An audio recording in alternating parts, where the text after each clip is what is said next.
Halo, dengan Bang Review di sini. Jadi ini adalah si Realme 6 Pro ya. Mungkin sebagian dari kalian ngira bahwa ini adalah penerusnya si Realme 5 Pro. Padahal bukan. Ya, menurut Realme, doi ini merupakan penerusnya Realme XT ya.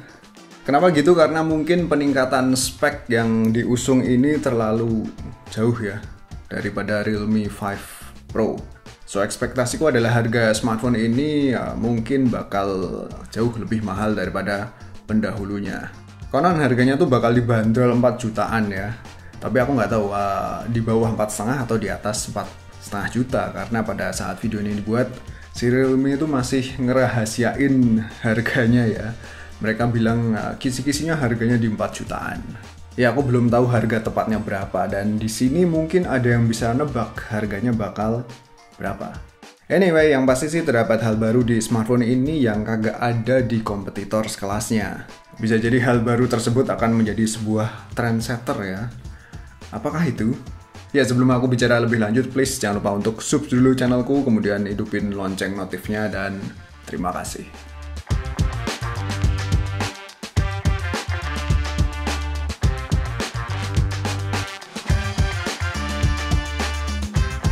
Aku bahas dulu isi boxnya secara singkat ya. Boxnya tuh eye-catching, warnanya kuning.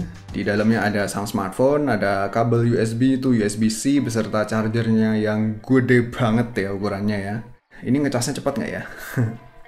Terus ada buku-buku manual, ada SIM ejector, sama ada soft case transparan. Ini case-nya pada bagian belakang dekat kameranya tuh ada tonjolan ya, sehingga melindungi permukaan kameranya. Terus untuk bonus earphone kagak ada.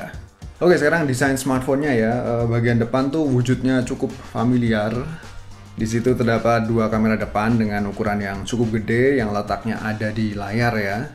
Kalau kalian rada risih sama keberadaannya, mungkin bisa disamarin pakai wallpapernya yang warna hitam. Terus untuk dagunya juga termasuk tebal ya. Habis itu samping-samping bodinya plastik atau polikarbonat. Bagian belakang bodi ini klaimnya glass dengan penampakan siluet mirip kayak petir ya. Ya kalau digoyang-goyangin kelihatan set-set kayak petir gitu ya. Ya cakep juga sih. Dan untuk dimensinya buatku ini smartphone rada tebel ya. Spesifikasi layar, jadi layarnya ini 6,6 inch IPS, resolusinya FHD+, dan pakai Gorilla Glass 5. Kualitas layarnya dari segi warna cenderung warm ya, dan aku selalu ngeset screen color temperature-nya ke cool aja karena menurutku lebih enak dilihat. Habis itu untuk tingkat brightness-nya kalau dipakai di outdoor menurutku sih rada kurang ya, apalagi kena trik sinar matahari visibilitasnya jadi berkurang. Tapi yang cukup mencengangkan adalah smartphone ini mengusung refresh rate 90Hz. Ini wow ya. Ada gitu smartphone kompetitornya yang sekelasnya, yang harganya 4 jutaan, yang mengusung refresh rate 90Hz. Pada saat video ini dibuat kayaknya baru ini ya. Jadi selain menghasilkan animasi UI yang kelihatan lebih smooth, refresh rate tinggi itu tentu juga berfaedah ketika dipakai nge-game ya. Gamenya tapi tentu kudu yang support FPS tinggi di atas 60 ya kalau mau lebih kerasa efek smoothnya. Sekedar info bahwa tingkat refresh rate-nya ini bisa di set ke auto ya, 60Hz atau 90Hz only. Selama pemakaian sih aku set ke auto aja. Nah, sekarang ngomong-ngomong soal performa ya. Jadi smartphone ini mengusung chipset Snapdragon 720G dan Realme ngeklaim bahwa ini merupakan smartphone pertama di dunia yang pakai chipset tersebut. Jadi kalau ngelihat skor Antutunya sih performanya termasuk ngebut ya. Ku tes nge-COD mobile, doi ini bisa pakai settingan graphic quality serta frame rate very high. Bahkan opsi frame rate max tersedia kalau graphic quality-nya diturunin at least ke high. Dan selama aku gaming di smartphone ini, aku selalu ngeset graphic quality high sama frame rate max karena menurutku paling optimal. Oh ya, pada game space juga aku set ke competition mode dan mostly stabil FPS-nya dan peningkatan suhunya juga masih relatif adem lah.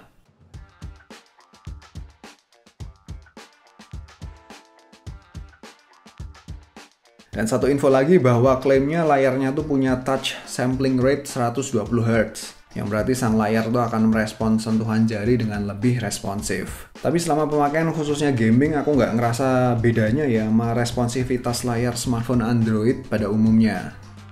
Mungkin aku kurang peka. Habis itu kamera ya, kameranya ini ada 6 ya. 2 di depan, 4 di belakang. Jadi kamera depannya terdiri dari kamera 16MP serta kamera wide angle 8MP. Terus untuk kamera belakang ada kamera ultra wide 8MP, kamera utama 64MP, kamera telefoto 12MP, sama kamera makro 2MP. Selama jepret-jepret foto, HDR selalu ku hidupin, begitu pula fitur Chroma Boost yang jadi ciri khas HP-HP-nya Realme ya. Udah pada tahu kan, jadi fitur ini bikin warna foto jadi lebih vibrant, lebih vivid, tapi ini cuman tersedia di kamera belakangnya aja. Terus kalau untuk selfie, tingkat beauty-nya aku set ke default. Hasil jepretannya aku suka, terutama pada reproduksi warna yang eye-catching ya, kemampuan HDR-nya juga mantap. Jadinya fotonya tuh tampak artsy, instagramable. Nggak usah di post processing udah cakep menurutku. Untuk kamera telefotonya di sini bahkan terdapat opsi untuk digital zoom 5 kali. Kalau misal ada stabilization-nya pasti lebih oke lagi agar dapetin foto yang lebih sharp ya. Tapi hasil jepretanku mostly sih cukup sharp ya, karena tanganku udah terlatih. Sombong. Ya kudu steady tangannya kalau digital zoom 5 kali.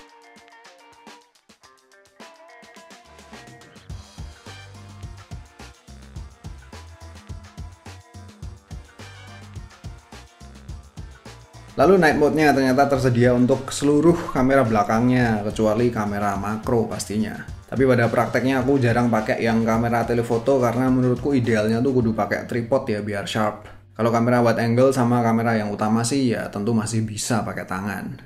Hasilnya adalah lagi-lagi aku suka exposure dynamic range sama sharpness tampak sangat di boost ya. Menghasilkan foto dengan warna yang lebih dramatis. Ya, ini sekedar info bahwa night mode juga tersedia di kamera depannya, namun hanya tersedia di kamera depan yang utama.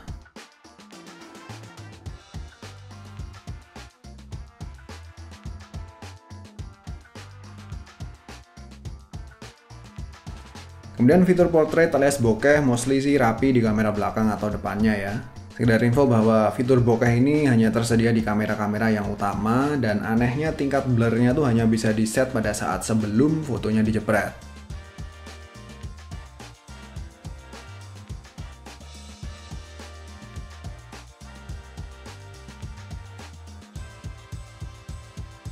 Oh ya, kamera makronya makronya sampai kelupaan. Jadi lokasi kamera makronya ini rada tersembunyi, ada di bagian more ya. Dan hasilnya ya standar lah kayak yang lain. Optimal pada keadaan yang banyak cahaya.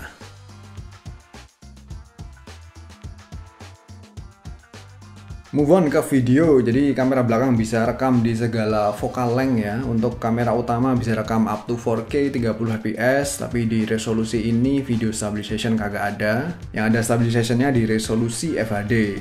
Kemampuan stabilizationnya sih cukup baik, tapi ada sedikit jello effect kalau kalian jeli ya. Performa stabilizationnya juga kurang lebih sama pada kamera wide angle-nya. Uniknya di sini terdapat opsi Ultra Steady serta Ultra Steady Max.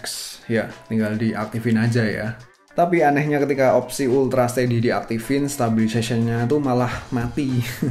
Mungkin ini bug ya. Lalu untuk yang Ultra Steady Max, aku rasa nggak ada perbedaan yang signifikan kemampuan stabilization-nya bila diaktifin. So, tanpa ngaktifin opsi kayak gitu, langsung record aja, menurutku malah udah oke stabilization-nya.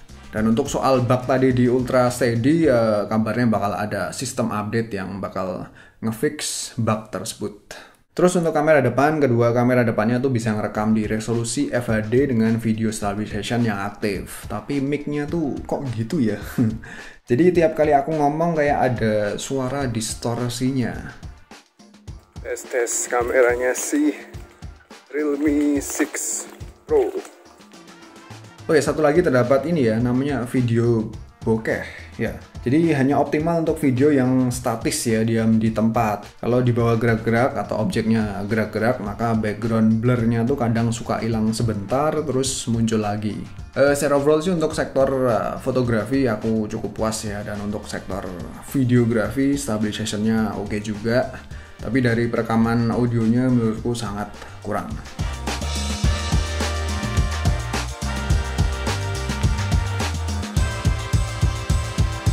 Beralih ke kelengkapan fitur lainnya, di sini ada fingerprint sensor di samping ya. Sekaligus berfungsi sebagai tombol power, kecepatan unlock-nya tuh cepat dan support up to 5 sidik jari. Terus kalau face unlock juga terbilang cepat juga, dan ketika kondisi low light juga masih cukup cepat.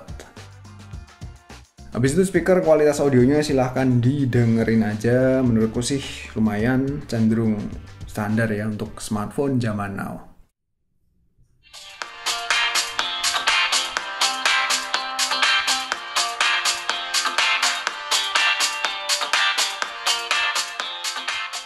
Nah, untuk fitur lainnya yang kagak ada adalah NFC. Ya, NFC nggak ada ya. Terus notif LED sayangnya juga kagak ada. Ya, kalau keduanya ada mungkin bakal sangat komplit ya. Terakhir battery life, kapasitas baterainya tuh 4300 mAh, dan yang paling aku impress adalah kemampuan ngecasnya yang sangat cepet ya. Jadi dari kondisi 10% hingga 50% hanya membutuhkan waktu 23 menit. Dan total yang dibutuhin hingga baterainya mencapai 99% cuma 57 menit. Ini gokil ya, cepet banget ya.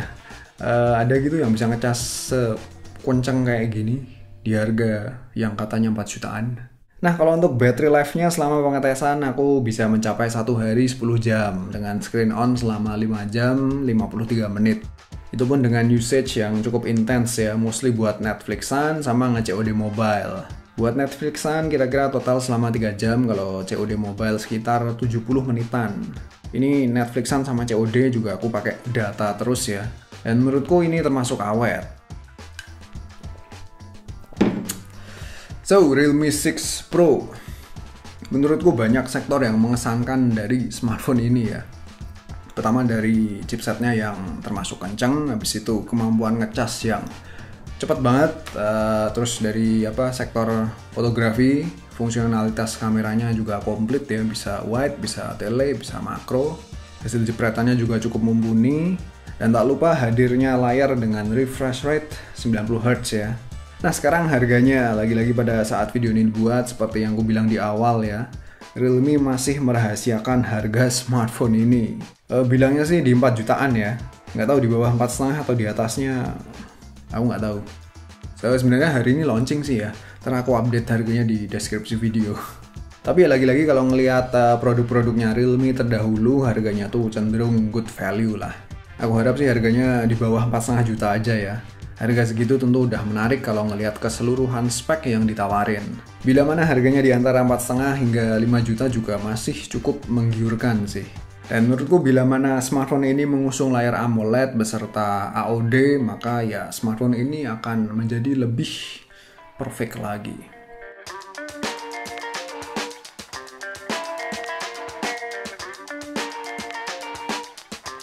Yowes, gitu aja full review si Realme 6 Pro ya. Makasih udah nonton. Jangan lupa untuk follow IG sama Twitter @bangreview, dan sampai jumpa lagi pada video selanjutnya.